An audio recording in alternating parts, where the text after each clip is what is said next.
Guy Pervilliers, né en 1948 dans l'Oise, agrégé d'histoire en 1972, de 75 à 79 il a été pensionnaire à la Fondation Thiers et attaché de recherche au CNRS pour ses recherches, et il a soutenu en 1980 un doctorat d'histoire à l'École des hautes études en sciences sociales sur le thème étudiant algérien à l'Université française 1908-1962. De 95 à 99, il a été professeur d'histoire contemporaine à l'Université de Nice, et depuis 99, il est professeur d'histoire contemporaine à l'Université de Toulouse-Le Mirail. Il a publié de nombreux articles, notamment dans la revue L'Histoire, et plusieurs ouvrages consacrés à la décolonisation. Donc je vous les indique jusqu'au plus récent. Les étudiants algériens de l'Université française, ça c'est sa thèse aux éditions du CNRS en 84, qui a été publiée à Alger Casbah édition en 97.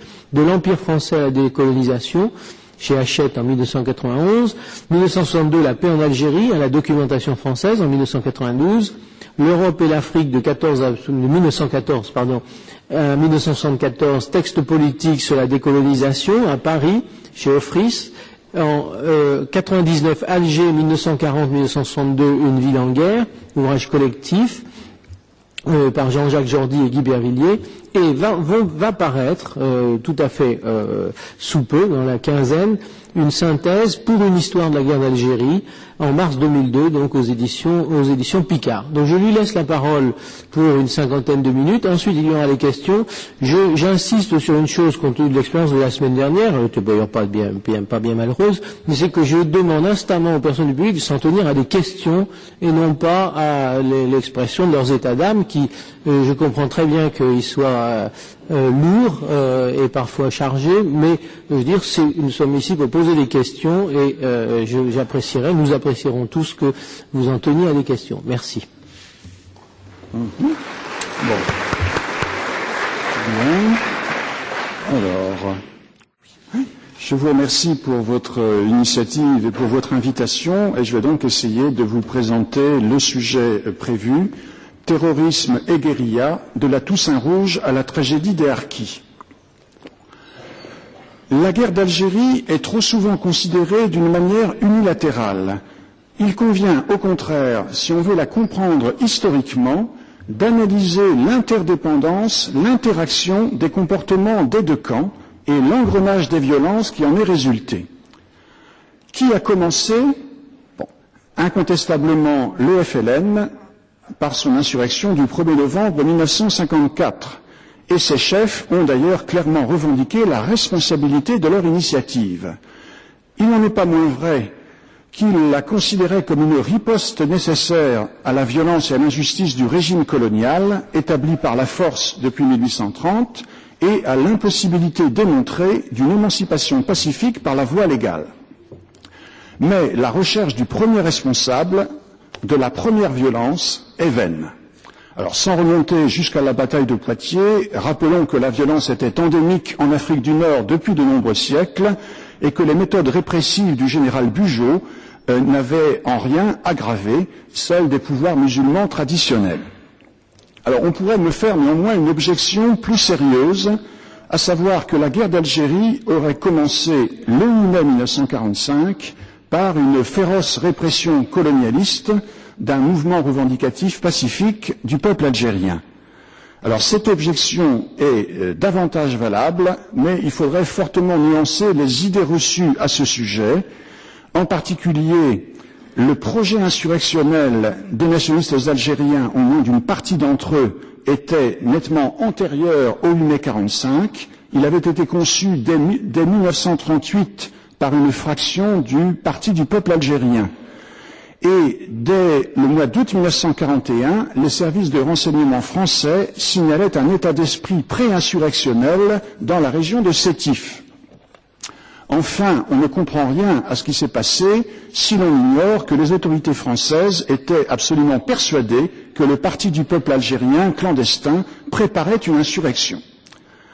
Bon, alors je ne veux pas néanmoins me lancer dans un récit des événements de mai 1945 qui risquerait de me faire aborder trop tard le vif de mon sujet, mais il faut bien préciser que le processus de la répression du mai 45 a été en grande partie déclenchée et stimulée par les violences qui ont été commises par une partie des insurgés sur des civils français d'Algérie, à Sétif puis dans la région environnante. Alors il est vrai que le premier mort a été un porte-drapeau algérien tué par la police donc dans une manifestation qui a été autorisée à condition que le drapeau algérien considéré comme séditieux ne soit pas arboré. Mais il est vrai qu'à partir de ce premier mort, il y a eu une vague de violence frappant aveuglément des Français d'Algérie qui a ensuite déclenché et stimulé la répression, une répression qui était certes préparée dans la mesure où l'insurrection était elle-même attendue. Alors, je ne m'étendrai pas non plus, sauf si vous voulez me poser des questions sur le bilan de cette insurrection et de la répression qui a suivi. Alors, je dirais simplement qu'il faut être très prudent en répétant des estimations dont on ne sait pas comment elles ont été élaborées, même si certaines de ces estimations viennent de milieux du gouvernement général de l'Algérie. Mais je ne veux pas trop m'étendre sur ce sujet. Alors, l'important, c'est que cette insurrection du mai 45 et la répression qu'elle a déclenchée ont réactivé les vieux réflexes de crainte et d'agression dans les deux populations qui étaient en présence depuis la conquête et qui se sont senties également victimes d'un guet-apens et d'une agression injustifiée. Les Français d'Algérie en ont tiré la leçon suivante, d'une part, une leçon optimiste, la paix pour 10 ans, suivant le mot du général Duval, et d'autre part, une leçon pessimiste, à savoir que la revendication d'indépendance, cela signifiait pour eux la valise ou le cercueil. Quant aux Algériens, et en particulier aux militants nationalistes, ils en ont tiré, bien entendu, un désir de revanche compréhensible, mais aussi l'idée qu'ils devaient préparer soigneusement la reprise de l'initiative, et c'est pourquoi a été créée au sein du Parti du peuple algérien, en 1947, l'organisation spéciale paramilitaire chargée de préparer méthodiquement l'insurrection, et d'autre part, l'idée qu'ils devaient aussi choisir soigneusement le moment. Alors cette insurrection, donc longuement mûrie par l'OS, l'organisation spéciale du PPA, a été décidée en 1954 par d'anciens militants de cette organisation, désireux de résoudre la crise qui avait fait éclater leur parti, donc le PPA devenu le MTLD, Mouvement pour le triomphe des libertés démocratiques, et en même temps sortir le mouvement national dans son ensemble de l'impasse dans laquelle il s'enlisait, ainsi que l'idée que les Algériens devaient tenir leurs engagements envers les autres partis nationalistes du Maghreb qui avaient prévu d'entrer en action en commun pour obtenir l'indépendance des 3 pays de l'Afrique du Nord, donc pacte d'unité d'action qui a été signé au Caire en avril 1954 sous l'égide du colonel Nasser, donc le nouveau chef de l'État égyptien. Alors, les organisateurs de cette insurrection, qui ont pris le nom de FLN, Front de Libération Nationale, et d'ALN, Armée de Libération Nationale, avaient explicitement prévu, dans leur proclamation initiale, d'employer tous les moyens pour atteindre leurs objectifs. Alors, il est vrai que ces moyens n'étaient pas autrement précisés, sinon pour dire qu'ils devaient combiner une action intérieure et une action extérieure. Quels étaient donc ces moyens?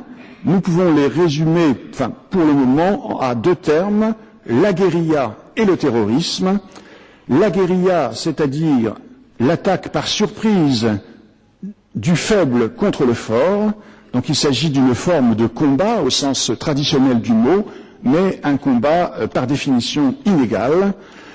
Cette méthode de guerre avait été minutieusement préparée et étudiée par l'OS d'après les enseignements de la résistance française et d'autres mouvements de résistance dans l'Europe occupée, ainsi que de mouvements nationalistes antérieurs, notamment le mouvement irlandais.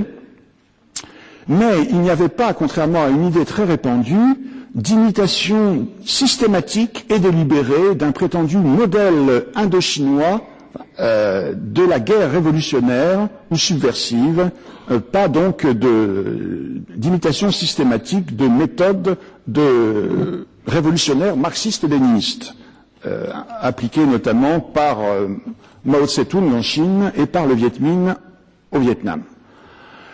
Deuxième méthode, non moins importante, le terrorisme, c'est-à-dire des actes de violence armés, mais dirigés généralement contre des civils non armés. C'est un autre moyen de compenser l'inégalité considérable du rapport de force.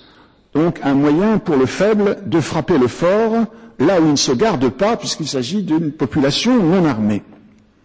D'autre part, il faut signaler que le terrorisme vise un double effet. D'une part, il veut tuer ceux qu'il frappe, mais également terroriser les survivants et tous ceux qui s'identifient aux victimes, alors c'est-à-dire en fait paralyser leur volonté de résistance par un choc psychologique insurmontable. Alors, il faut remarquer que cette notion de terrorisme a une histoire complexe que je n'ai pas le temps de retracer en détail, mais qu'elle postule une distinction claire entre les combattants et les terroristes. Donc les combattants qui emploient la violence contre d'autres hommes qui emploient également la violence, les uns et les autres sont armés, ce qui fait qu'ils se trouvent les uns et les autres en quelque sorte en état de légitime défense réciproque. Alors que les terroristes, par définition, emploient des armes contre des personnes sans armes. Et c'est pourquoi la notion même de terrorisme évoque immédiatement une connotation péjorative. Mais il faut souligner que cette distinction souhaitable a perdu beaucoup de sa netteté depuis la Deuxième Guerre mondiale, en partie parce que les Allemands ont employé systématiquement le mot terrorisme pour discréditer toute forme de résistance contre leur occupation, mais aussi parce que tous les belligérants, y compris les Alliés, ont employé les bombardements aériens systématiques contre les populations civiles pour briser la combativité du peuple ennemi. Et le résultat, c'est qu'aujourd'hui, en fait, il y a une sorte de banalisation du terrorisme, même s'il suscite toujours l'indignation. Et la preuve, c'est que même George Bush et les journaux ont présenté les attentats du 11 septembre comme étant de véritables actes de guerre, ce qui montre bien que le terrorisme est considéré aujourd'hui comme une arme de guerre. Alors, malgré cela, le mot a été soigneusement évité par la propagande du FLN, qui préférait employer le mot arabe fida, donc parler de fidaïnes au lieu de terroristes, donc les fidaïnes étant ceux qui ont accepté de sacrifier leur vie pour la cause qu'ils servent. Mais il s'agit en fait d'un euphémisme, car il est bien évident que ces fidaïnes n'étaient pas des non-violents, et que le véritable but de cette action consistait à tuer des personnes ennemies non armées et non pas à sacrifier la vie des combattants. Mais il faut souligner que si le mot terrorisme a évidemment été employé systématiquement par la propagande française pour discréditer le FLN lui-même l'avait en fait accepté à son usage interne. On peut trouver des textes du FLN et auparavant de l'OS qui employaient le mot terrorisme. Alors cela étant, quelle a été la place du terrorisme dans les méthodes du FLN? Eh bien, selon les partisans de l'Algérie française, notamment le gouverneur général Jacques Soustelle, c'était l'arme essentielle du FLN. Et je pourrais citer un auteur de la même tendance, Philippe Tripier, auteur de l'Autopsie de la guerre d'Algérie, qui écrit ceci: la caractéristique la plus marquante de la révolution algérienne est l'usage privilégié qu'elle a fait de la terreur. Alors, on trouve une opinion qui n'est pas très éloignée sous la plume d'un observateur qui était pourtant beaucoup plus compréhensif envers le FLN, Jean Daniel. Alors, Jean Daniel qui explique, je ne veux pas chercher des citations exactes parce que ça me ferait perdre du temps, mais il explique que les premiers maquisards de novembre 1954 ont fait ce rêve insensé de déclencher une guerre contre la France au nom du peuple algérien, ce qui les a conduits à déclencher en même temps une véritable guerre civile à l'intérieur du peuple algérien, en s'en prenant systématiquement à ceux des Algériens qui refusaient de les suivre, soit parce qu'ils n'étaient pas d'accord avec le but, soit parce qu'ils n'étaient pas d'accord avec les moyens. Et cela les a conduits, écrit Jean Daniel, à inventer la notion de trahison pour criminaliser des comportements d'obéissance à l'autorité française qui avaient été banalisés par un siècle de soumission et également par un siècle de cohabitation qui n'était pas toujours hostile avec la France ou avec, en tout cas, certains Français. D'où la nécessité d'inventer la trahison par le châtiment des traîtres, enfin d'inventer et d'imposer la notion de trahison par le châtiment des traîtres. Alors, je pense que dans tous les cas, ces jugements doivent être complétés et nuancés, et nous pouvons distinguer trois moyens principaux dans l'action du FLN. Alors, action qui visait, bien entendu, à lui rallier la masse du peuple algérien, au nom duquel il avait déclenché une guerre sans avoir pu le consulter. Le premier de ces moyens, c'était la propagande, c'est-à-dire l'appel aux sentiments nationaux et religieux des Algériens musulmans pour qu'ils soutiennent les combattants du FLN. Alors c'était le but à la fois de la proclamation du FLN qui définissait les causes et les buts de son combat, le 1er novembre 1954, ainsi que de l'appel de l'ALN qui invitait les Algériens à se mobiliser au service des combattants et qui se terminait ainsi: en les servant, tu sers ta cause, enfin se désintéresser de la lutte est un crime, contrecarrer l'action est une trahison. Et c'est pourquoi également les combattants du FLN se présentaient partout comme étant des moudjahidines, des combattants de la guerre sainte, donc des combattants dans la voie de Dieu, dans la voie de l'islam. Ceci pour combattre la propagande française qui les présentait au contraire comme des fellagas, c'est-à-dire des brigands de grand chemin. Et ce mot moudjahidine rappelait en fait à la fois les compagnons du prophète, qui donc ont été les premiers moudjahidines, mais aussi les proches ancêtres des Algériens qui avaient résisté avec acharnement contre la conquête française dans les années 1830 et 1840 et qui s'étaient révoltés à plusieurs reprises, notamment en 1871. Mais ce moyen n'a pas été toujours suffisant pour obtenir le soutien que les organisateurs de l'insurrection avaient espéré. D'où la nécessité de recourir, en fait, dès le début, au terrorisme, et plus précisément le terrorisme interne au peuple musulman algérien, c'est-à-dire le terrorisme visant les traîtres ou les réfractaires, comme l'avait d'ailleurs annoncé l'appel de l'ALN. Et on peut préciser que d'après des renseignements donc fournis par un agent double aux Français, le principal coordinateur de l'insurrection, Mohamed Boudiaf, aurait déclaré, donc dans des réunions de militants, que l'insurrection devait commencer par des actions simultanées sur tout le territoire algérien le 1er novembre 1954. Ensuite, dans un deuxième temps, eh bien, il faudrait mener l'action terroriste pour la liquidation des traîtres. Et dans un troisième temps, viendrait l'insurrection générale. Alors, et ce terrorisme interne, ce châtiment des traîtres et des réfractaires, était en fait envisagé par l'OSS dès 1948, comme le prouvent plusieurs documents. Et, je les répète, il était déjà annoncé, sous une forme un peu édulcorée, à la fin de l'appel de l'ALN.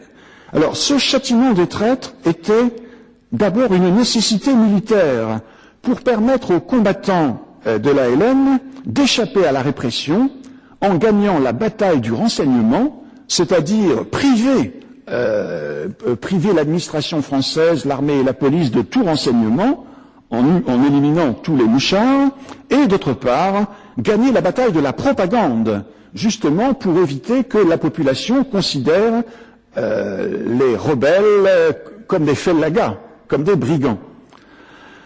C'était aussi une nécessité politique pour substituer la loi des rebelles à celle du pouvoir colonial. Alors en effet, le pouvoir colonial, qui avait au moins l'avantage d'être un pouvoir de fait, obéi par la masse des Algériens depuis un siècle, eh bien ce pouvoir colonial présentait les insurgés comme des rebelles, c'est-à-dire des révoltés contre l'autorité légitime.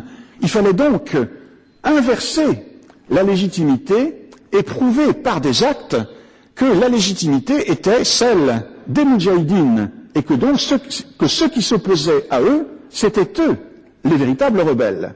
Et le seul moyen d'imposer cette inversion de la légitimité, c'était précisément de la prouver par des actes, précisément par le châtiment de ceux qui enfreignaient cette légitimité.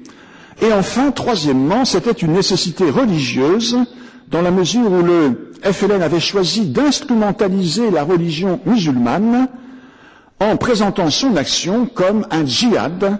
Donc, puisque l'insurrection était un djihad, le devoir des musulmans était de les soutenir, et s'ils combattaient contre ce djihad, ils se comportaient eux-mêmes comme des renégats de l'islam qui méritaient la mort dans ce monde et l'enfer dans l'autre, suivant les paroles du prophète.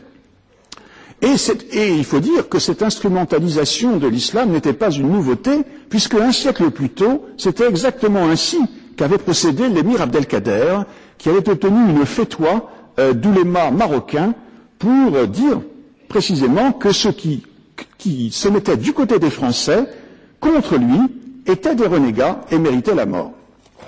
Bon. C'est pourquoi aussi ce châtiment des traîtres se faisait suivant des modalités sanglantes et cruelles, notamment des mutilations, des égorgements, qui visaient à déshonorer les victimes autant qu'à les tuer. Là, il s'agissait non seulement de tuer en faisant souffrir le plus possible pour démontrer en quelque sorte l'horreur du crime par l'horreur du châtiment, suivant une analyse de Michel Foucault dans un autre contexte, mais il fallait également déshonorer la victime et ainsi doubler en quelque sorte la suppression physique de l'ennemi, ou du traître, par une défiguration et des mutilations notamment sexuelles, qui voulaient en faire un objet de mépris et le déshonorer aux yeux de la masse du peuple. Et c'est pourquoi aussi il fallait absolument éviter que ces victimes soient considérées comme les victimes d'un crime injustifié, mais il fallait au contraire qu'ils soient considérés comme ayant mérité leur sort, afin de décourager la vengeance des familles de ces prétendus traîtres. Alors je pourrais vous donner de nombreuses citations, en particulier du journal de Mouloud Feraoun, instituteur et écrivain kabyle, qui décrit très précisément les réactions psychologiques donc des paysans kabyles dont il est issu face au FLN et à ses méthodes. En fait, il fallait ainsi faire en sorte que le choix soit de mourir en traître ou de mourir en patriote, et donc que les Algériens, constatant que la mort de toute façon est possible sous ces deux formes, eh bien qu'ils préfèrent mourir en patriote, c'est-à-dire tués par les Français, que de mourir en traître, avec la honte et l'opprobre général de leur peuple. Mais en dépit de toute cette psychologie, on peut dire que, bien que de nombreux Algériens, notamment dans une région très nationaliste comme la Kabylie, aient fait le choix de mourir, s'il fallait mourir, en patriote plutôt qu'en traître, malgré cela, comme observe Mouloud Feraoun, on a continué à mourir en traître, et de plus en plus. Ce qui a produit petit à petit des doutes sur la réelle culpabilité des victimes et à la fin, au moins dans certains cas, dans certains lieux, des mouvements de révolte qui ont conduit au contraire à un engagement du côté des Français. Alors pourquoi cette persistance et cette multiplication de la trahison? Essentiellement à cause d'un rapport de force totalement déséquilibré qui faisait que les Algériens ne pouvaient pas en quelque sorte remplir à la fois leurs devoirs envers les Français et envers les patriotes algériens. Ils ne pouvaient pas concilier ces deux devoirs incompatibles, et d'autre part, matériellement, ils ne pouvaient pas continuer à porter sur leur dos les moudjahidines, c'est-à-dire à les entretenir, à les nourrir, et en même temps rompre tout contact avec les Français qui avaient les moyens par exemple, d'employer des représailles économiques pour forcer la population à abandonner les rebelles.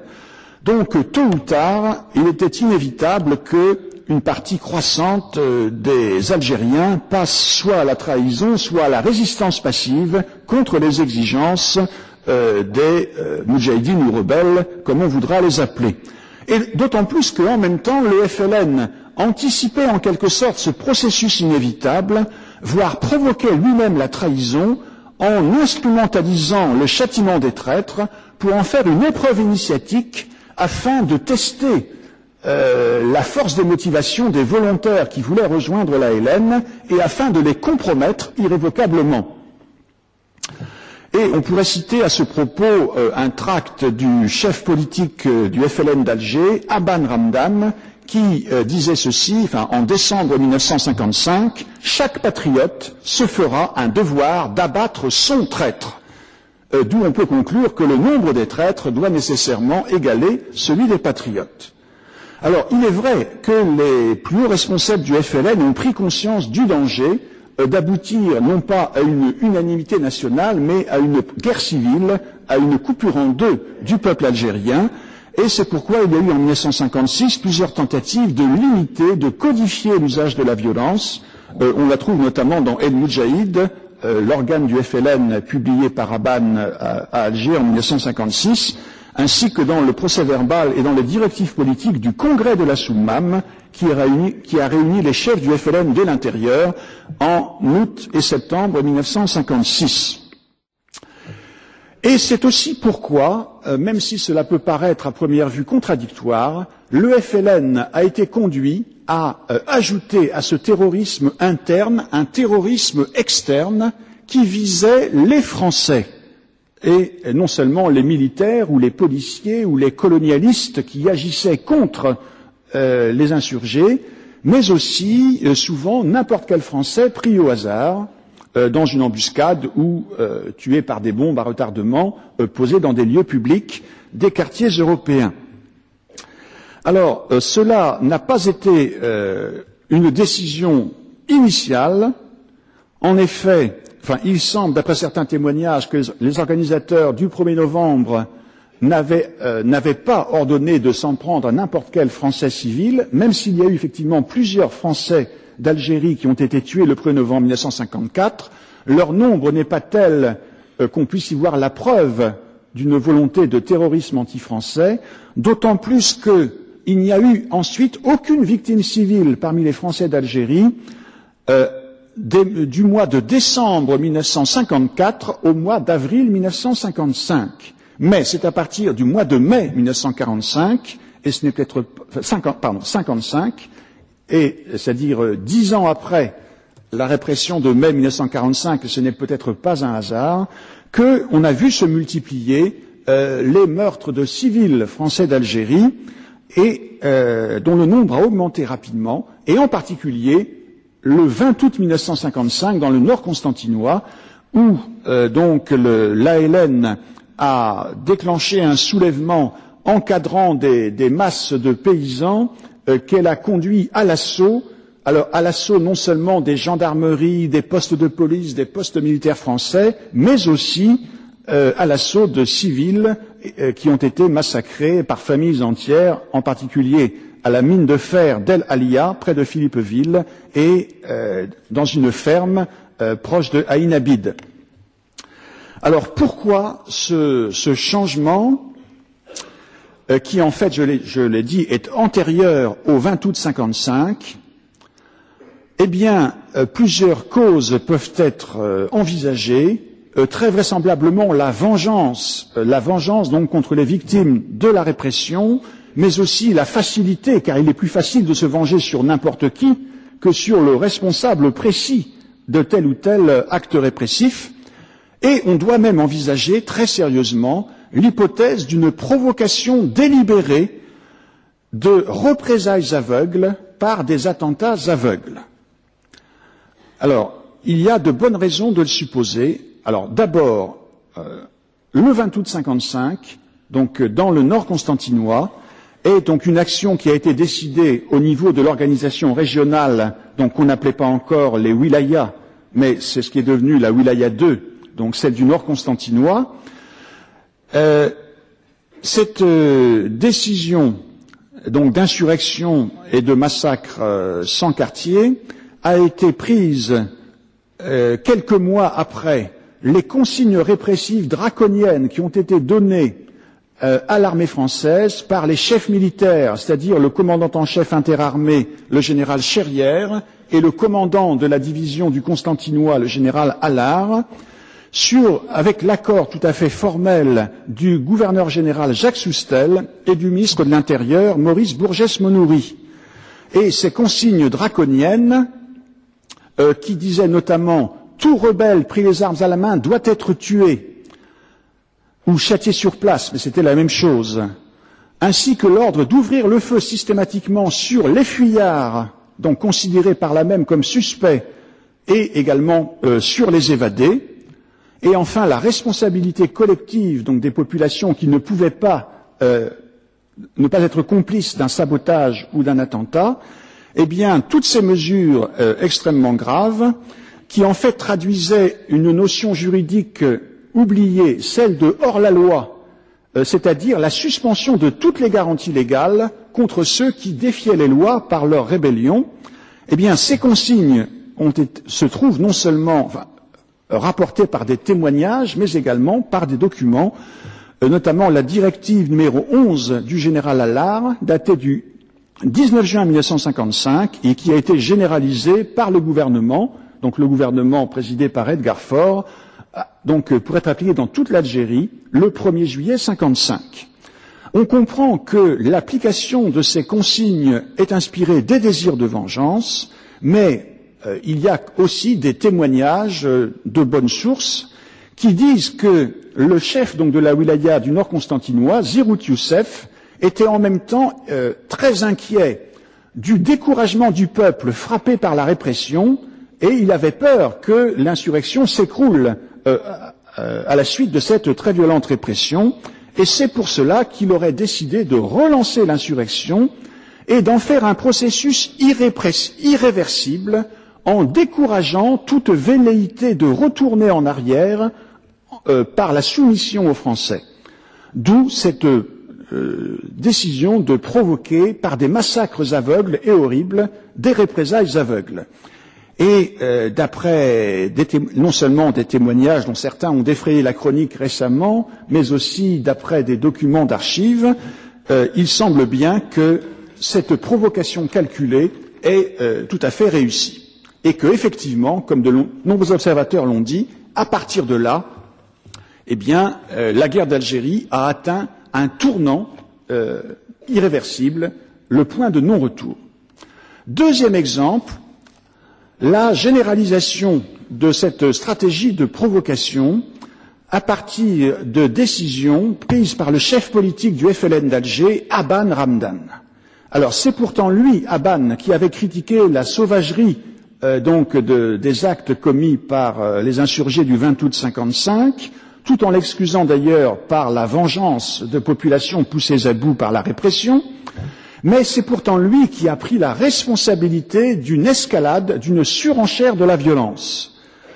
En effet, le 26 février 1956, à la suite de déclarations du président du Conseil, Guy Mollet, qui avait fait une visite à travers l'Algérie et qui avait décidé de renforcer la répression pour apaiser l'inquiétude des Français d'Algérie, eh bien, il avait donc été, Guy Mollet avait dit qu'il envisageait de faire exécuter, dès que ce serait possible, les condamnations à mort prononcées par les tribunaux contre des rebelles, donc, qui avaient été arrêtés et jugés coupables d'avoir tué des Français. Et aussitôt, Abane a répondu par un tract disant que si le gouvernement français faisait exécuter les condamnés à mort, il y aurait des représailles terribles contre la population européenne. Alors, on doit remarquer que Abane ne parlait pas de représailles contre ceux qui avaient réclamé ou décidé ces exécutions, mais contre, en fait, n'importe quel Européen. Et c'est précisément ce qui a eu lieu quelques mois après, à partir du 19 juin 1956, date où les premières exécutions ont eu lieu à Alger, à la prison de Barberousse. Exécution que le président de la République avait d'ailleurs retardé le plus qu'il avait pu, en particulier parce qu'il savait qu'il y aurait des représailles.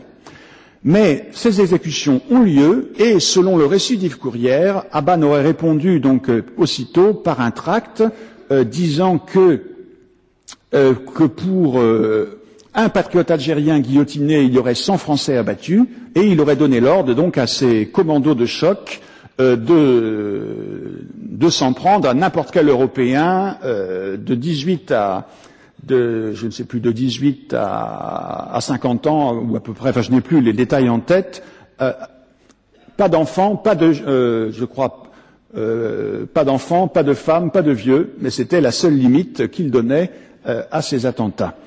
Et à la suite de cette vague d'attentats, donc qui a duré plusieurs jours dans les rues d'Alger, eh bien on a vu se multiplier les attentats contre-terroristes, donc commis par des groupes de Français d'Algérie, qui s'étaient organisés sans aucun doute auparavant, mais c'est surtout à partir de ces attentats du FLN que ces groupes contre-terroristes ont multiplié les attentats à la bombe visant des lieux connus comme étant des lieux de réunion de militants ou de sympathisants du FLN. Et c'est l'une de ces bombes qui a soufflé tout un pâté de maisons dans la Casbah, rue de Thèbes, le 10 août 1956. Et c'est alors que, selon le témoignage de Yassef Saadi, donc qui a été le chef des commandos terroristes du FLN à Alger en 56-57, donc pour calmer momentanément la colère des Algériens, Yassef leur aurait promis de les venger, et il fallait en même temps prouver que le FLN n'avait pas peur des contre-terroristes et qu'il était aussi puissant que ces groupes contre-terroristes.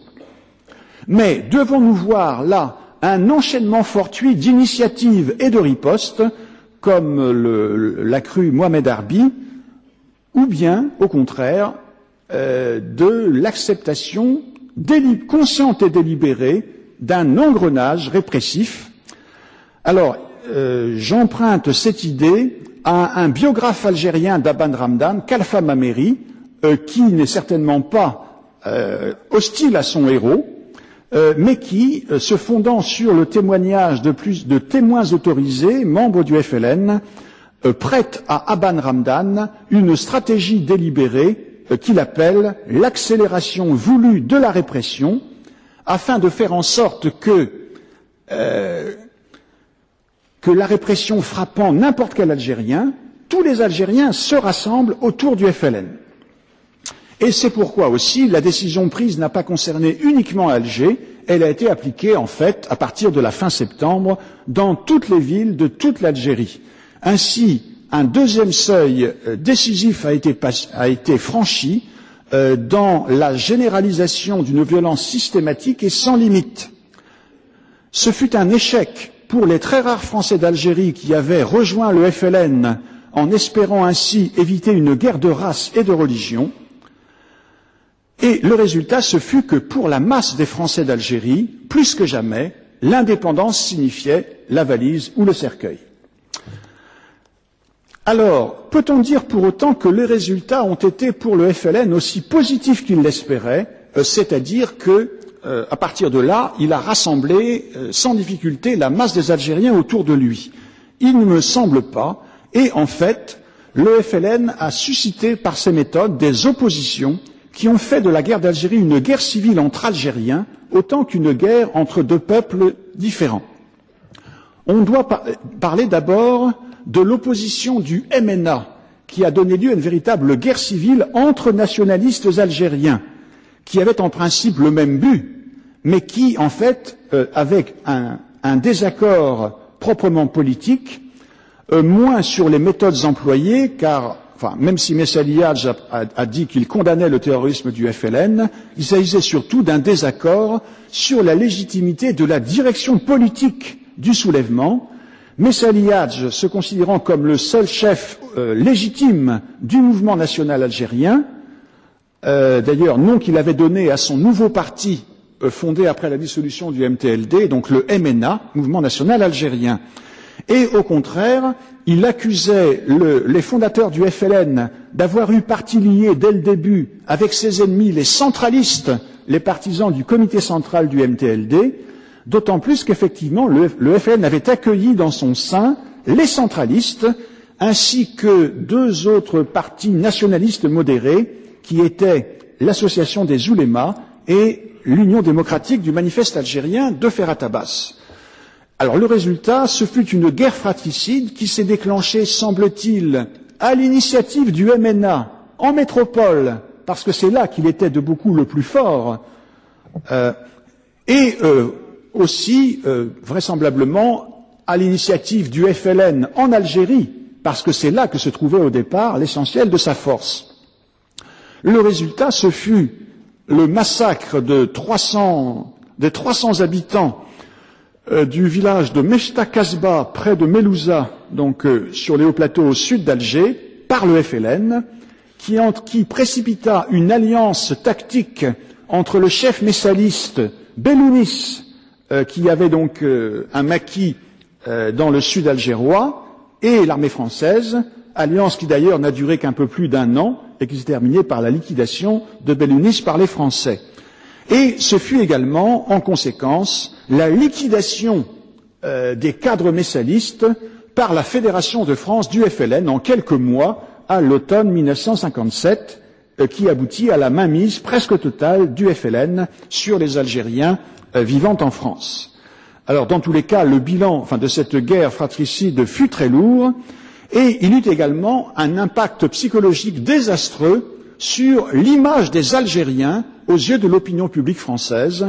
Et quand on dénonce à juste titre la montée du racisme anti-algérien en France durant cette période, qui est un fait incontestable, il ne faut pas oublier que précisément ces liquidations entre frères qui prétendaient servir la même cause a eu le plus mauvais effet sur l'image des Algériens. Mais la principale opposition, la plus importante en nombre, ce fut celle de ceux qu'on appelait les Français musulmans, ou quelquefois dans le jargon officiel les FSNA, Français de souche nord-africaine, qui avaient été enrôlés ou s'étaient engagés dans le camp français, et que l'on tente aujourd'hui à rassembler sous le nom de harkis, ce qui est d'ailleurs une extension abusive du sens du mot harki. Alors en effet, il y avait plusieurs catégories de musulmans algériens servant sous le drapeau français, d'une part des militaires réguliers qui se composaient eux-mêmes de deux catégories, les engagés par contrat et les appelés, donc qui faisaient leur service militaire au même titre que les autres jeunes Français, et d'autre part les supplétifs, donc qui étaient en dehors des unités militaires régulières et qui se composaient d'une part, des groupes mobiles de protection rurale devenus groupes mobiles de sécurité, des harkis, alors qui étaient l'une des catégories les plus nombreuses de supplétifs. Donc les harkis, c'était une sorte d'unité auxiliaire qui était rattachée à une unité militaire régulière. Il y avait également les moghaznis, qui étaient en fait la garde des SAS, les sections administratives spécialisées, qui étaient une sorte un organisme militaire d'assistance aux populations et en même temps d'action psychologique et de renseignement. Et il y a eu également de plus en plus les groupes d'autodéfense, c'est-à-dire la population de villages ralliés qui recevaient des fusils de chasse pour se défendre contre les rebelles. Alors, l'important est que l'ensemble de ces catégories de musulmans armés par les Français a toujours été plus nombreux que l'effectif total de l'ALN à un moment donné.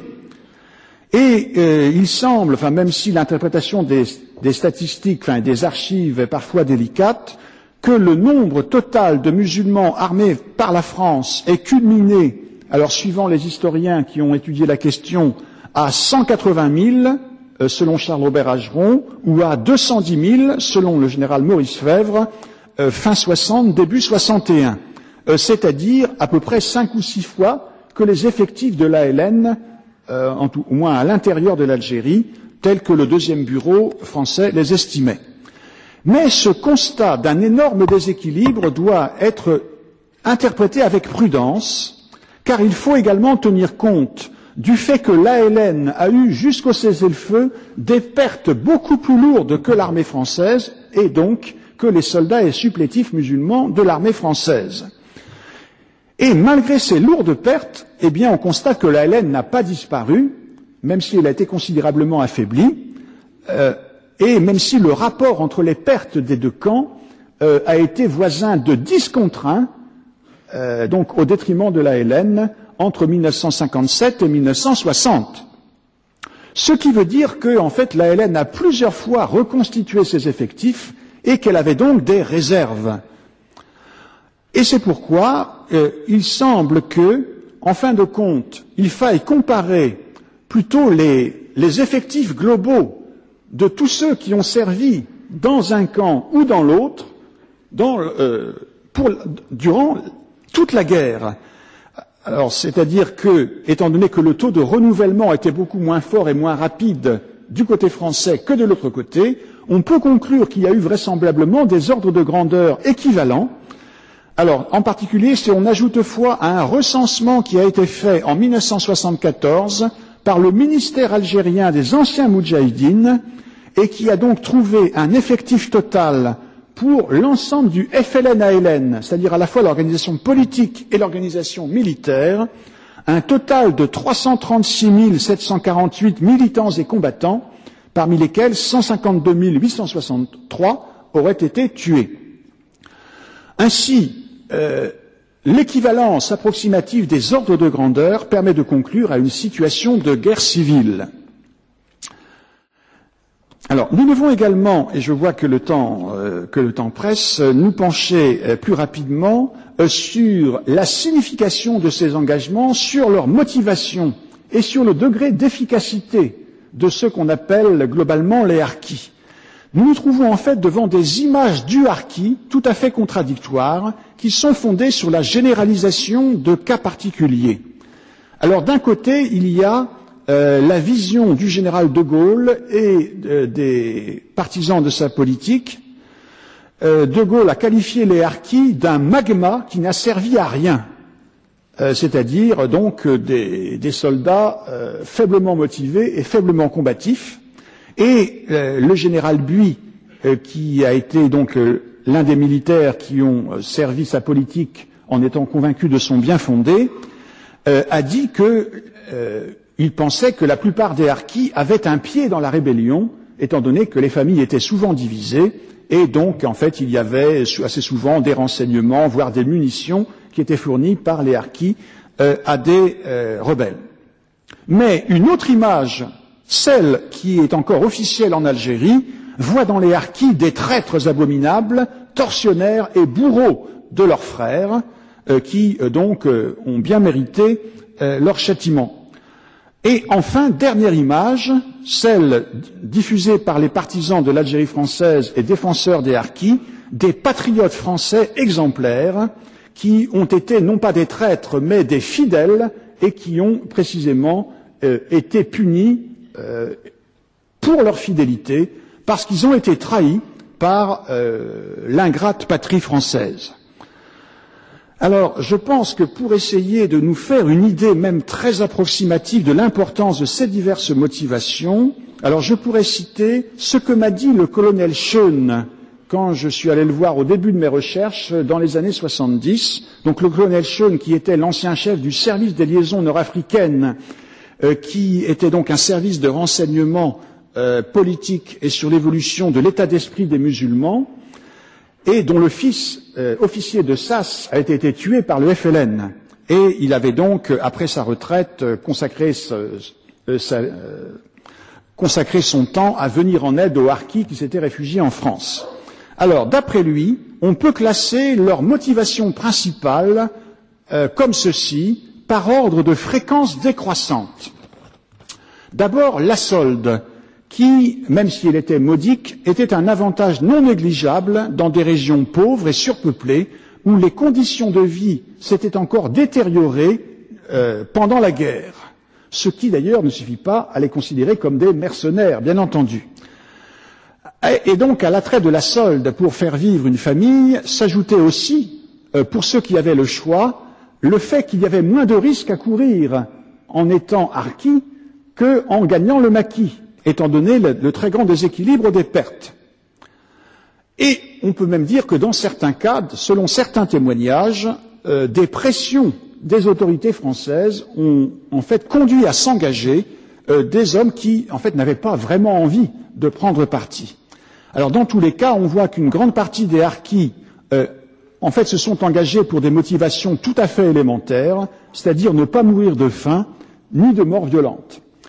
Mais deuxième motivation importante, le désir de se venger et de venger les siens contre les injustices, les violences et les cruautés du FLN. Et par là même, eh bien, les Algériens qui ont choisi le camp français pour se venger ont obéi à la morale traditionnelle de la société algérienne, société que les ethnologues appellent société segmentaire, dans lequel tout individu a le devoir de venger l'honneur et à plus forte raison le sang versé au détriment de son lignage. Et même si ces caractéristiques bien connues de la société musulmane ont pu être exploitées naturellement par les autorités françaises, il n'en reste pas moins que ces Algériens se sont comportés comme des Algériens et non pas forcément comme des Français.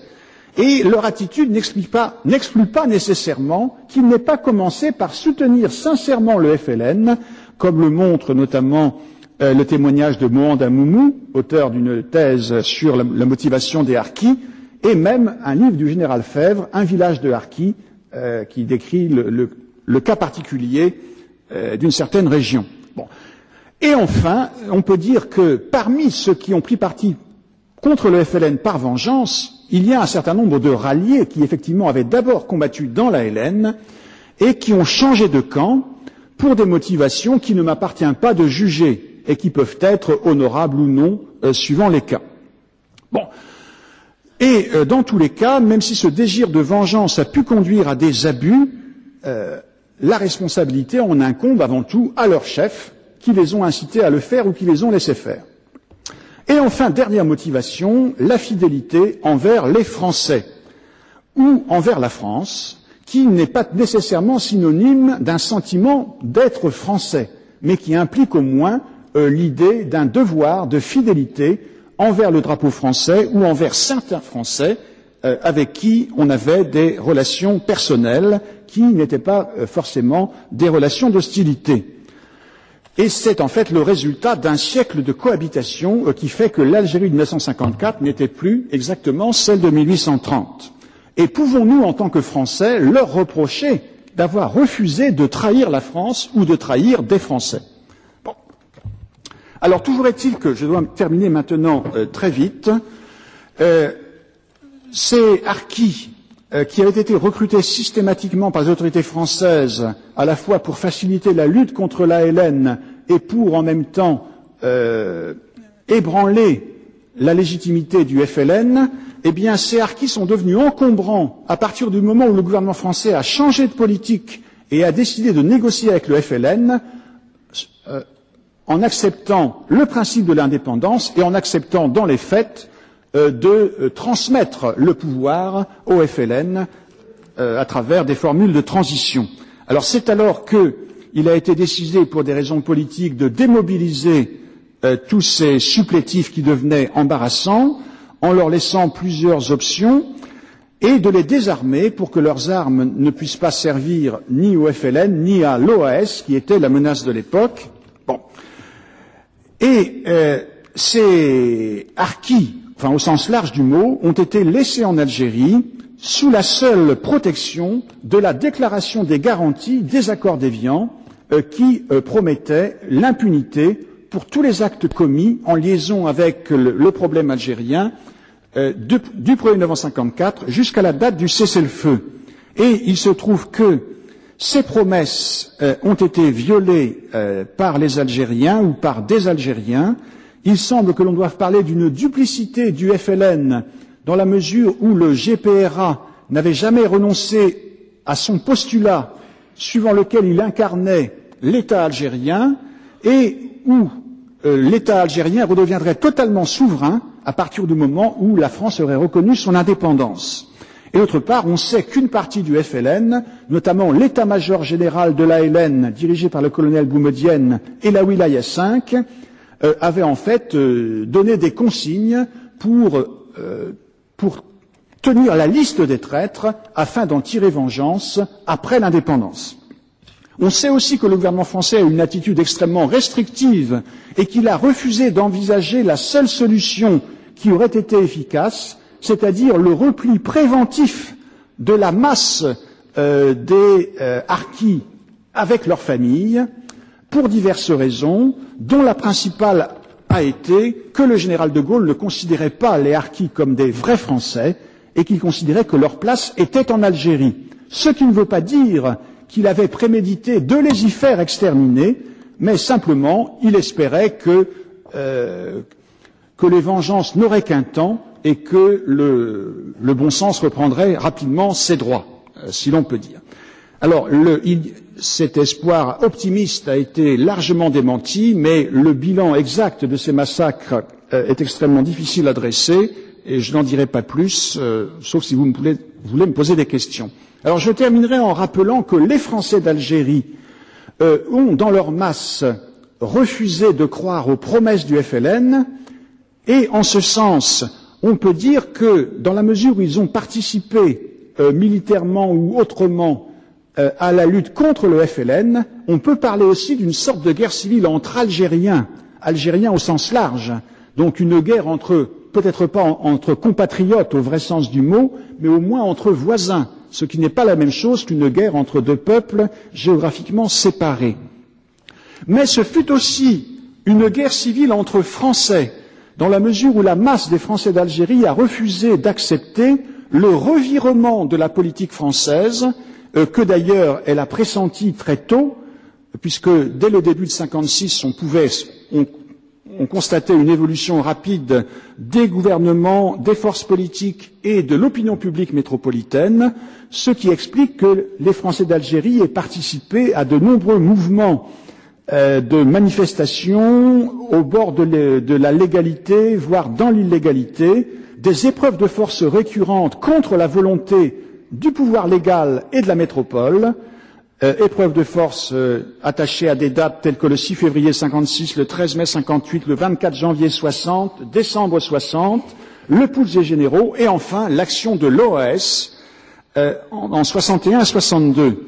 L'action de l'OAS peut être considérée effectivement comme une action terroriste menée à la fois contre le FLN et contre les forces gouvernementales. Et on peut dire que l'action de l'OAS contre le FLN a été en fait une imitation de plus en plus systématique du terrorisme du FLN, en particulier à partir du mois de février 62, avec l'idée irrationnelle que les méthodes qui avaient réussi au FLN devaient réussir aux Français d'Algérie. Mais cette violence de plus en plus systématique a provoqué des représailles du FLN, malgré le cessez-le-feu, mais en même temps, c'est ce que voulait l'OAS, donc il ne peut pas reprocher au FLN d'avoir violé le cessez-le-feu. Et ces représailles ont pris la forme non seulement d'attentats, mais surtout d'enlèvements extrêmement nombreux, dont l'opinion publique métropolitaine n'a pas vraiment pris conscience, et dont le bilan est resté extrêmement lourd. Alors, je conclus, pour terminer, en rappelant quand même que ce qui a déclenché directement l'exode massif des Français d'Algérie, ce n'est pas l'action de l'OAS, ce sont les représailles du FLN contre l'OAS au début, mais qui ensuite ont perduré sous forme d'une anarchie complète durant les premiers mois de l'indépendance. Alors, je conclus maintenant. On ne peut invoquer à la fois le devoir de mémoire pour les bonnes victimes et le devoir d'oubli pour les mauvaises victimes. Contre la sélectivité des mémoires partisanes, il appartient aux historiens de tenir compte de toutes les victimes et d'expliquer, avec la même exactitude, leur sort tragique.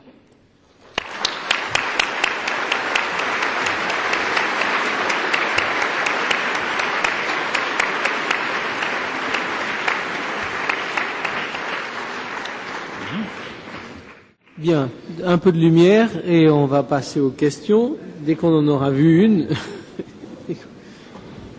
Il y en a une par là. Vous n'avez pas de micro. Essayons. Ici. Ça y est, ça marche. Allez-y, monsieur. Merci. Pouvez-vous nous dire les pertes harkis, s'il vous plaît, et puis les pertes par enlèvement que vous avez mentionnées en finale, s'il vous plaît. Merci. Oui. Alors, bon, c'est effectivement une question extrêmement difficile. Bon, en ce qui concerne les pertes des harkis, je vous réponds qu'on n'en sait rien. Alors, je veux dire, après le cessez-le-feu, je pense que c'est cela qui vous intéresse. On n'en sait rien parce qu'il n'y a pas eu de recensement systématique et il était pratiquement impossible dans la mesure où l'armée française se retirait de plus en plus de l'intérieur du pays après le cessez-le-feu et plus encore après l'indépendance. Alors, ces pertes ont fait l'objet d'estimations extrêmement divergentes puisque, bon, disons la plus faible qui est citée en France est celle donnée par Jean Lacouture dans son article du Monde en novembre, je crois que c'était le 12 novembre 1962, intitulé plus de 10 000 harkis auraient été tués en Algérie depuis le cessez-le-feu. Alors, estimation qu'il tenait, paraît-il, donc d'officiers de l'état-major français, donc des troupes qui restaient encore en Algérie à cette époque. Et cette estimation est citée dans des documents officiels, notamment par le ministre des Affaires algériennes, Louis Jox, mais sans qu'il la prenne en fait, qu'il la reprenne à son compte. Simplement, il la cite comme une information, la seule qui soit disponible. Alors cette estimation, je pense que l'on peut la considérer provisoirement comme un minimum, simplement dans la mesure où ceux qui ont fourni cette estimation ne peuvent pas être soupçonnés a priori d'avoir voulu exagérer une réalité qui était quand même très pénible à avouer pour des officiers français. Bon, cela étant, ce n'est pas en soi une preuve, ça ne peut pas tenir lieu d'un véritable recensement. Quant aux défenseurs des harkis, donc qui n'ont pas cessé de protester contre leur sort et de réclamer, en particulier, d'abord de prendre eux-mêmes des mesures pour rapatrier leurs harkis ou moghaznis en France, malgré la mauvaise volonté du gouvernement, et ensuite pour demander que le gouvernement ouvre plus largement les camps militaires français qui restaient en Algérie à ces réfugiés et les transfère en France. Donc les défenseurs des harkis ont produit un nombre assez important d'estimations. Il a été question d'abord de plus de 30 000, puis de 60 000, et en fin de compte, l'estimation qui s'est accréditée dans ces secteurs de l'opinion, c'est 150 000. Et ce nombre est répété depuis dans des pétitions envoyées au gouvernement ou au président de la République pour qu'il reconnaisse la responsabilité de l'État français dans donc la mort de ces 150 000 harkis. Or, la répétition et les pétitions ne sont pas en elles-mêmes des preuves, d'autant plus qu'on sait sur quoi repose cette estimation. Elle a pour origine un rapport fait sur le sort des harkis dans l'arrondissement d'Agbou, dans la vallée de la Soumam en Kabylie, donc fait par le sous-préfet, M. Robert, qui, donc, d'après des témoignages, a donné une estimation du nombre de victimes dans son arrondissement, et il a estimé que, d'après donc des témoignages autorisés, le nombre de victimes qu'il trouvait pour son arrondissement était inférieur à ce que l'on trouvait dans la plupart des arrondissements voisins, ce qui l'a conduit à proposer de multiplier une valeur moyenne de, je crois bien, alors attendez, je n'ai plus la mémoire des chiffres, il faudrait que je sorte ma documentation. Enfin, il aboutissait donc, à partir d'une moyenne multipliée par 72 arrondissements, il aboutissait à près de 150 000. Et c'est pourquoi, dans une version de son rapport, il a dit qu'il y avait eu vraisemblablement 150 000 harkis au sens très large, massacrés après le cessez-le-feu. Mais il existe une autre version du même rapport, citée par Mohand Amoumou dans son livre, et dans lequel, apparemment, le monsieur Robert était revenu sur cette estimation moyenne, et il disait que l'on pourrait adopter, en fait, une moyenne de, je crois, de 1000 à 1500 morts par arrondissement, ce qui, multiplié par 72, donne, en fait, entre 72 000 et 108 000. Or, je constate que cette deuxième version du rapport Robert n'a pas retenu l'attention. Mais dans tous les cas, comment choisir entre ces estimations extrêmement différentes? Je ne vois aucune raison de préférer l'une à l'autre. En fait, elles reposent toutes sur le même principe, c'est-à-dire on fait des évaluations à partir de témoignages sur ce qui s'est passé à tel ou tel endroit et on multiplie par des coefficients d'une façon arbitraire. Or, tout cela n'a aucune valeur, on ne peut absolument rien en tirer. Et donc, je crois qu'il est tout à fait dangereux et vain de répéter les mêmes affirmations en comptant sur l'argument d'autorité et sur la force de l'habitude. Tout cela, donc, ne repose sur rien, et le seul moyen d'arriver un jour à y voir clair, eh bien, c'est d'essayer de confronter systématiquement, lieu par lieu, tous les témoignages que l'on a pu recueillir ou que l'on pourra recueillir, et les confronter aux documents d'archives accessibles, enfin, en tout cas, pour le moment dans les archives françaises, mais je ne vois pas comment on pourrait arriver à une connaissance exacte tant qu'il ne sera pas possible de faire une enquête contradictoire sur le terrain. Et sur les enlèvements? Alors sur les enlèvements, attendez, il faudrait que j'arrive quand même à sortir ma documentation pour avoir des chiffres précis à vous citer. Bon. Alors sur les enlèvements,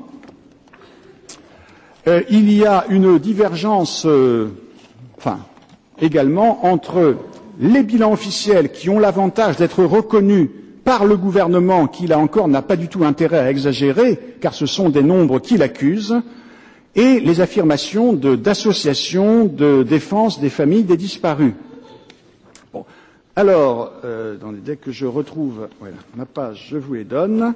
Alors voici les chiffres officiels que l'on trouve dans les archives militaires sont les suivants. Alors, du 19 mars au 1er juin 62, il y aurait eu déjà 1061 civils enlevés, parmi lesquels 574 Européens et 487 musulmans. Bon.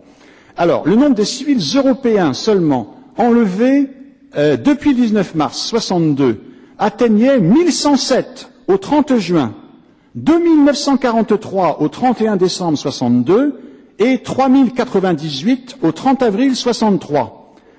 Et parmi ces 3098, 969 avaient été retrouvés vivants, 306 retrouvés morts et 1818 restaient disparus. Alors ces chiffres sont contestés donc du côté des familles, en particulier de l'association de solidarité des familles et enfants de disparus, fondée en 1965, qui, je crois bien, déclare avoir tenu à jour un fichier de 2500 noms de disparus, ce qui ne l'empêche pas d'affirmer couramment 9000 disparus ou même plus. Et en fait, actuellement, le nombre qui paraît être accrédité et qu'on retrouve dans les pétitions, c'est de 25 000 Français d'Algérie disparus. Alors, même remarque que pour les 150 000, on ne peut absolument pas affirmer de telles choses. Aucune évaluation globale et forfaitaire n'a de valeur. Le seul moyen d'arriver à y voir clair, c'est de dresser des listes nominatives et de les publier, soit pour obtenir confirmation d'autres témoins, soit pour que l'on dise que telle personne a été retrouvée, soit au contraire pour donner à d'autres personnes l'idée de signaler des disparitions qu'ils connaissent et qui apparemment sont inconnues. Je répète, la méthode par addition est la seule qui ait la moindre valeur, et même si on peut penser qu'elle restera toujours en dessous de la vérité, il est à mon avis moins grave d'approcher la vérité par en dessous que par en dessus, ne serait-ce que parce que l'exagération, d'une part, enlève tout crédit à des affirmations incontrôlées, ce qui favorise en fait l'oubli de cette réalité plus que gênante, et d'autre part, il y a aussi le risque d'attiser les haines, et ceci ne vaut pas seulement à l'adresse des Français d'Algérie ou des Harkis, ça vaut également, bien entendu, pour l'autre camp, dans lequel on entend encore souvent répéter le million ou le million et demi de morts algériens, affirmation, là encore, totalement invraisemblable et certainement fausse. Bon. Monsieur. Oui. Moi, ma question est la suivante. Connaissez-vous des écrits qui relatent l'exportation, alors exportation entre guillemets, du 4e régiment de tirailleurs algériens de l'Algérie sur la Corse. Je précise un peu. En effet, fin 1956, le 4e RTA, basé en Algérie et composé à 99% de musulmans, a été, suite à des désertions massives, avec armes et bagages, il était devenu indésirable et très dangereux. Je précise également qu'il s'agit de l'ensemble du régiment, colonel, Nouba et Bélier en tête. L'arrivée en Corse a été très sélective. Les meilleurs, entre guillemets, musulmans se sont retrouvés à Ajaccio, ensuite à Bastia, Calvi et Corté. Les plus dangereux, entre guillemets, se sont retrouvés à la citadelle d'Ajaccio. Donc je voulais savoir si vous connaissez un écrit qui relate notamment la relation avec les Corses du 4e RTA. Non, je ne sais absolument rien sur cet épisode que vous me révélez. Bon, je sais seulement qu'effectivement, en 1956, il y a eu une vague de désertion dans les unités dites de troupes indigènes, ce qui effectivement a conduit les autorités à les éloigner d'Algérie préventivement, mais les craintes se sont apaisées puisque, à partir de 1957, il y a eu au contraire, je crois, un mouvement en sens inverse et un recours de plus en plus systématique au recrutement donc des musulmans, aussi bien dans les unités régulières, notamment comme appelés, que chez les harkis et autres supplétifs. Donc je ne sais rien, malheureusement, sur cet épisode. Tout en haut, monsieur, dans les grandes hauteurs. J'aurais aimé savoir par rapport aux appelés originaires pour les uns donc des Français d'Algérie et pour les autres parmi les jeunes musulmans, est-ce qu'il y a eu une évolution de la politique? Est-ce qu'ils étaient mis à l'écart au début peut-être des opérations et plutôt envoyés en métropole ou au contraire ensuite engagés plus particulièrement donc en Algérie comme les autres appelés donc eux issus de métropole? Je suis assez embarrassé par vous répondre parce que, en fait, je ne suis pas exactement un historien militaire. Enfin, j'envisage plutôt la guerre d'Algérie sous l'angle politique. Donc, je ne suis pas le mieux placé pour répondre à votre question. Il faudrait vous adresser soit à Jean-Charles Geoffrey, soit au général Maurice Fèvre.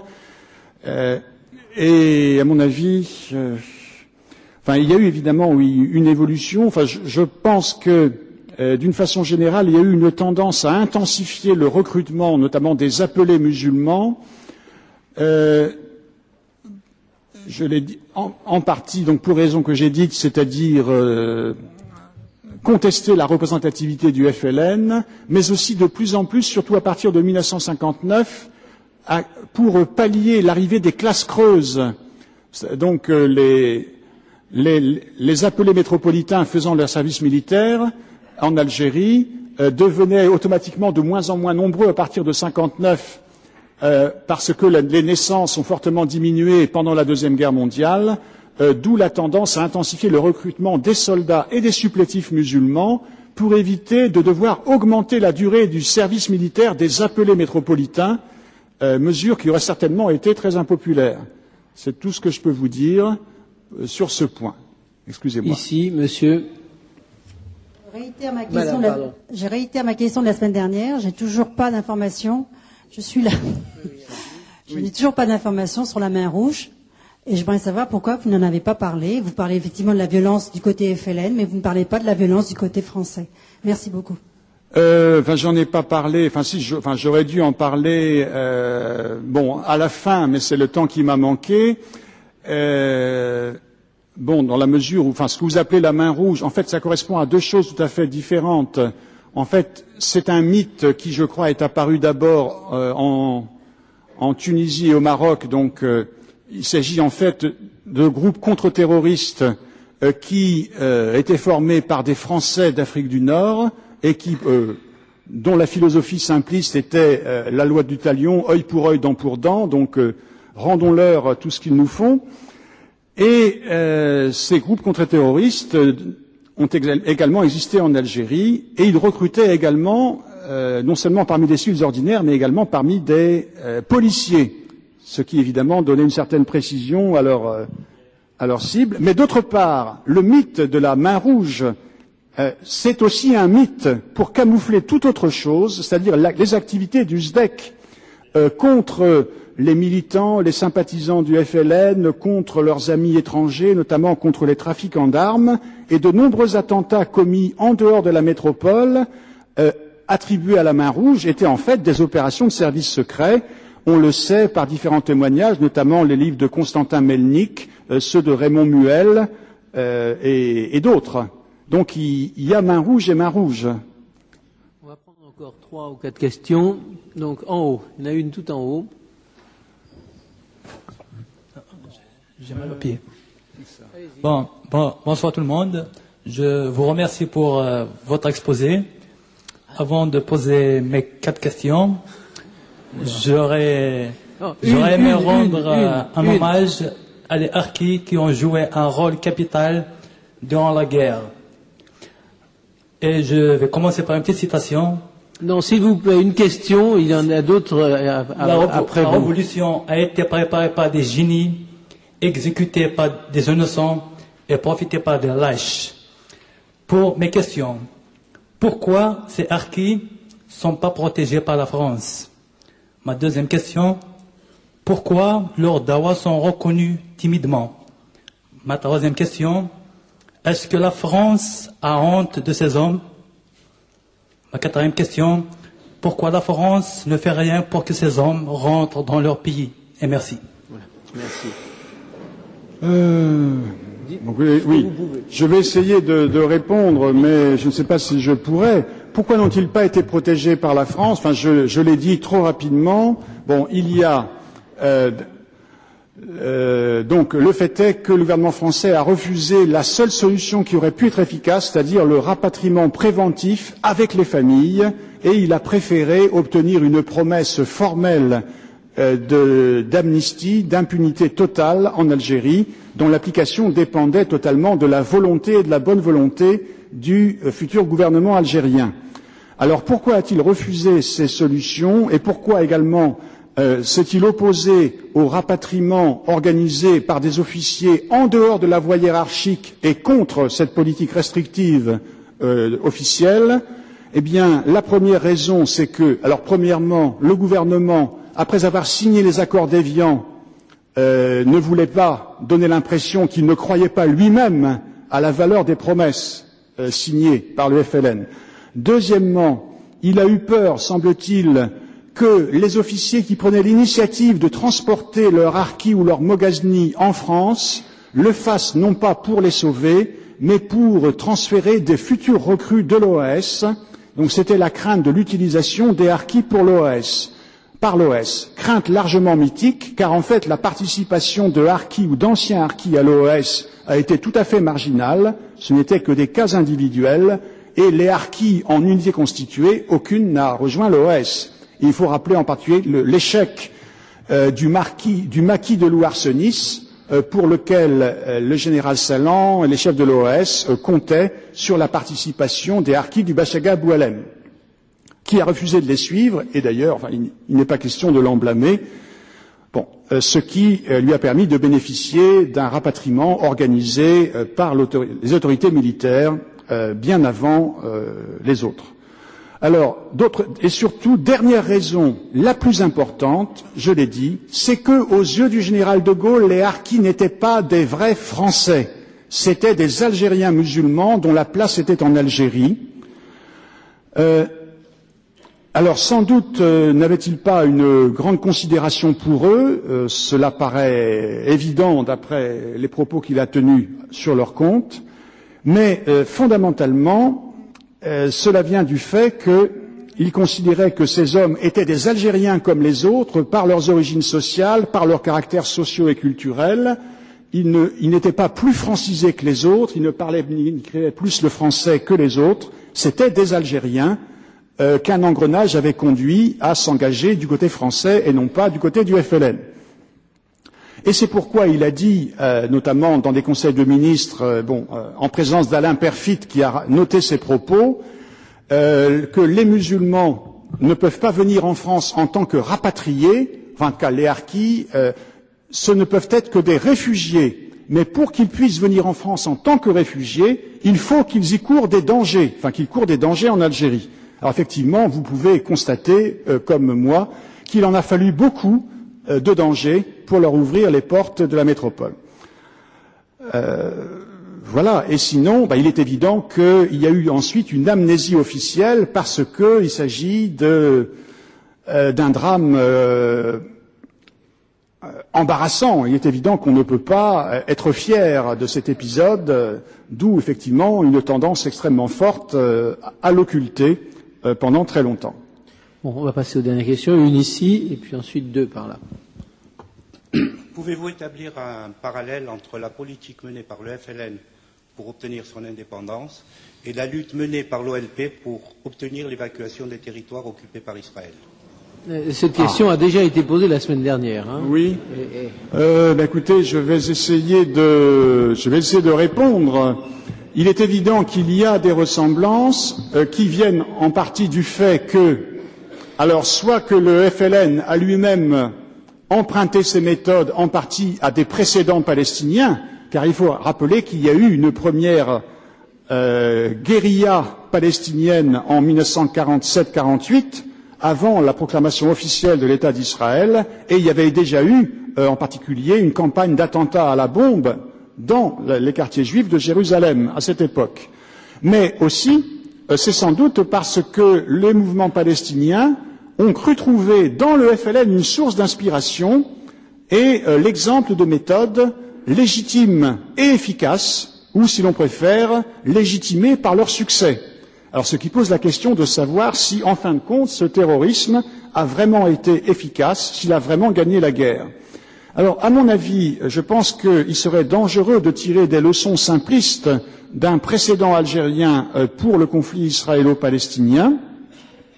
Il y a une énorme différence, c'est que l'État d'Israël n'a pas de métropole, et donc le problème pour lui, c'est de mettre fin à la guerre sans mettre en danger sa survie.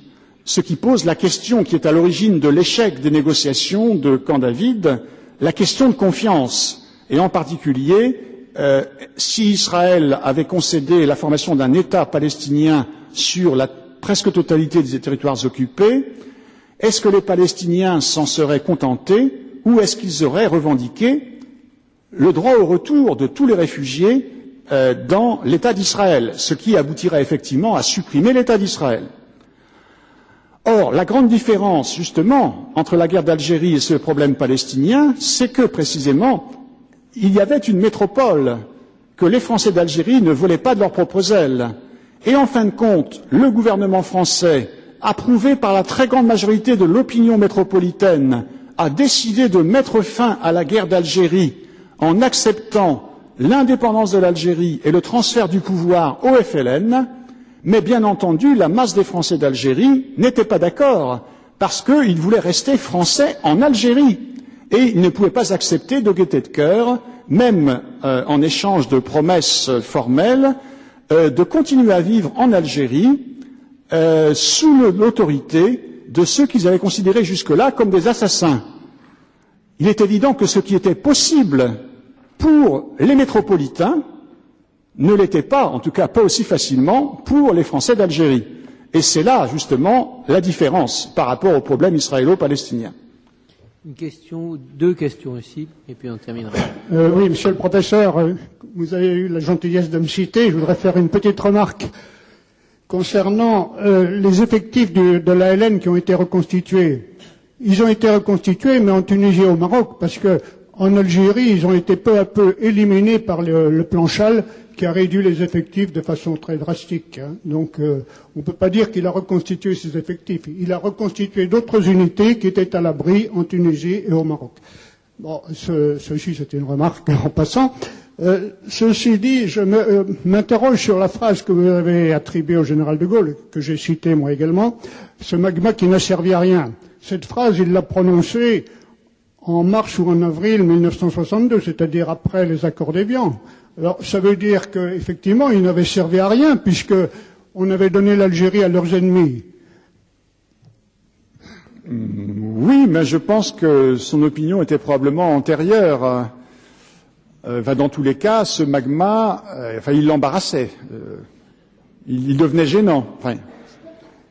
Bon, une dernière question ici, monsieur. Je ne sais pas, c'est madame ou monsieur? Madame, oui, de manifester avant, je suis désolé. Je peux? Oui. D'accord. Donc, moi, je vais donner une opinion. Je ne sais pas si non, écoutez, pas comme la dernière fois. Partage. Hein. C'est une. Non, mais écoutez, pas comme la dernière. Non, posez une question directe. Posez une question. D'accord. Je vais la poser, et je vais la formuler. Voilà. Donc, à votre avis, contrairement à ce qui se dit concernant les harkis, quand dans le drame serait attribué au FLN, donc aux Algériens. À votre avis, les harkis qui, pour la plupart, comme vous l'avez relaté dans votre exposé, ne se sont pas enrôlés dans l'armée française en ayant une motivation politique contre l'indépendance de l'Algérie, mais plutôt, étant donné que le régime colonial français a utilisé des méthodes diaboliques contraignant à pousser des Algériens à combattre leurs propres frères en utilisant pas mal de recettes. Et en plus, à l'indépendance, des témoignages ont rapporté que lorsque... Non, et où est le point d'interrogation? C'est sur la base. Écoutez, je suis pas un robot, mais mon médecine, je suis médecin, j'expose mon exposé, je vais pas directement. Non, mais la question, parce que si vous voulez. Du diagnostic. Voilà. Si vous privez donc, ce que je veux parole. dire, déjà durant la guerre, on les a montés contre leurs propres frères. Et à l'indépendance, on les a abandonnés contre ses frères, vis-à-vis de qui il s'est créé une animosité. Des témoignages ont rapporté que des harkis à l'indépendance voulaient se sauver dans des casernes militaires de Français des Français les coups de bâton pour leur dire la guerre est terminée, vous n'avez rien fait pour nous. Allez-y, réglez vos problèmes avec vos propres frères. Ils sont même fait traiter de bougnoul. Est-ce que la France n'est pas justement le Machiavel qui a fait ça? Voilà. Le Machiavel, l'expression me paraît forte, car cela suppose que tout cela a été prévu, et voulu dès le début, ce qui n'est pas le cas. Le problème, c'est qu'il y a eu un revirement de la politique française. Alors c'est vrai qu'il y a des responsabilités françaises, et que les autorités françaises ont voulu pendant longtemps inciter ou pousser effectivement le plus possible de musulmans à prendre parti contre le FLN, mais c'est vrai aussi qu'il y a des responsabilités du FLN, et là je vous renvoie aux analyses de mon confrère algérien Mohamed Arbi, qui le reconnaît de façon très claire et très courageuse dans plusieurs de ses écrits, notamment dans le FLN, Mirage et Réalité, et encore plus nettement dans L'Algérie et son destin, croyants ou citoyens. Voilà, bien, merci beaucoup. Monsieur Pervilliers. La semaine prochaine, Madame